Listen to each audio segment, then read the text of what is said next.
Bom, bom dia. Sobre a atividade no assunto ângulos, né, que a gente está falando também sobre triângulos e também polígonos regulares, que foi postado semana passada, nós temos a seguinte teoria. O que é triângulo? Então, a definição: triângulos são polígonos formados por três lados. Os polígonos, por sua vez, são figuras geométricas formadas por segmentos de reta que, dois a dois, tocam-se em seus pontos extremos, mas que não se cruzam em qualquer outro ponto. Sendo assim, os triângulos herdam dos polígonos algumas características e propriedades básicas.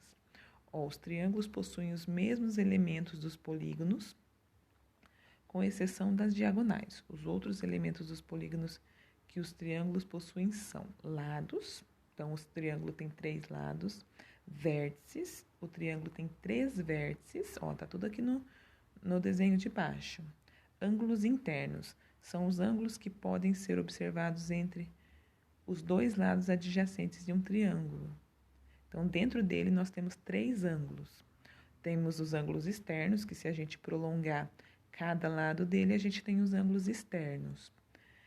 E nós podemos classificar conforme o número de lado deles, né? Conforme a medida do lado deles. Então, nós temos o triângulo escaleno, que possui todos os lados com medidas diferentes, três lados com medidas diferentes. Os isósceles, que tem dois lados com as mesmas medidas. E o equilátero, que as três medidas são iguais, os três lados têm a mesma medida. Aí nós temos aqui o exemplo aqui embaixo, ó. Equilátero, isósceles e escaleno. E depois a gente pode também classificá-los conforme a medida do ângulo interno dele, né, de um dos ângulos internos dele. Nós temos o acutângulo, possui todos os ângulos com medidas menores que 90 graus. Então, o primeiro aqui, os três ângulos dele medem menos de 90 graus. O triângulo retângulo, que possui um lado, né, um ângulo com medida igual a 90 graus, é aquele ângulo reto que nós já vimos, que forma esse Lzinho. E o último é o obtusângulo, que possui um ângulo com medida maior que 90 graus. Propriedade: a soma das medidas dos ângulos internos de um triângulo sempre será igual a 180 graus. Então, se eu somar os três ângulos de dentro desse triângulo, sempre vai ser 180 graus. A soma das medidas dos ângulos externos de um triângulo sempre será igual a 360. Então, internos, né? A soma dos ângulos internos é sempre 180 e dos ângulos externos é sempre 360. Depois eu vou postar um videozinho mostrando como é que faz para demonstrar isso, que a soma dos ângulos internos do triângulo é sempre igual a 180. Se eu somar os três, sempre vai dar 180 graus. Aí nós temos os exercícios. O primeiro diz que um triângulo ABC, nós temos que o ângulo B e C são congruentes, ou seja, medem a mesma coisa, têm a mesma medida. E o ângulo externo no vértice A mede 72. Então, repare aqui, o ângulo externo mais o ângulo interno juntos medem 180. Então, o ângulo interno ao vértice A é quanto falta de 72 para 180. Aí você consegue descobrir a medida do ângulo lá de dentro. Nessas condições, quais as medidas dos três ângulos internos desse triângulo? E aí, no 2, é para determinar na figura as medidas do x, do y e do z.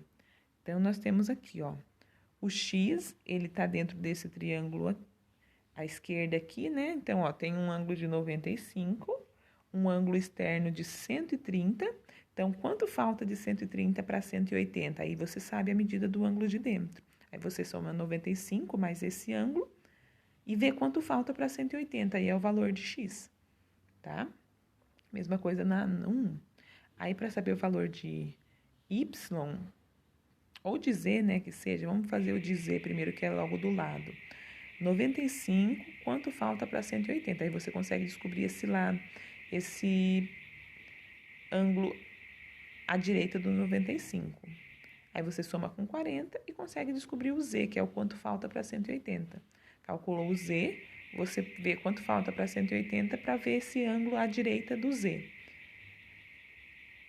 145 aqui fora, quanto falta para 180, tá bom? Aí você consegue descobrir o ângulo interno do lado do vértice E.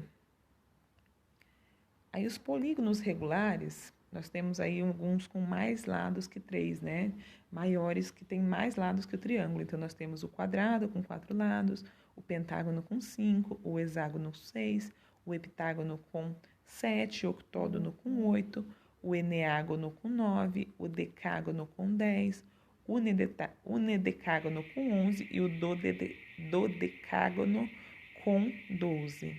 Então, para a gente somar as amplitudes dos ângulos internos. Então, a gente leva sempre em consideração que a soma dos ângulos internos de um triângulo é 180. Aí a gente vê quantos triângulos vão se formar, né? Se a gente traçar as diagonais dentro de qualquer polígono.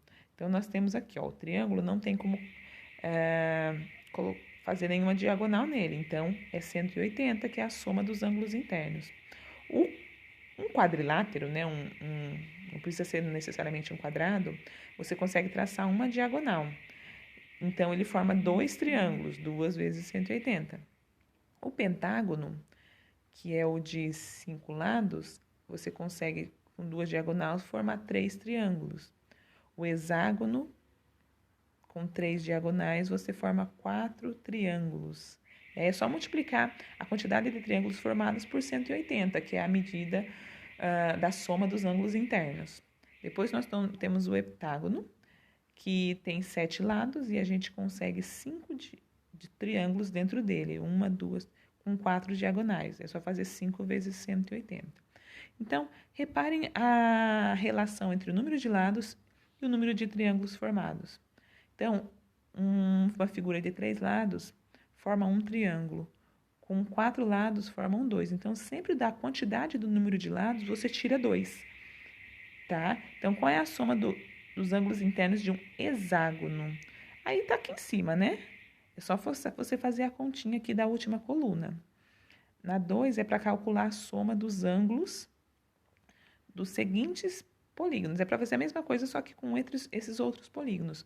O pentágono tá ali em cima, o hexágono, se você respondeu em cima, você consegue responder embaixo.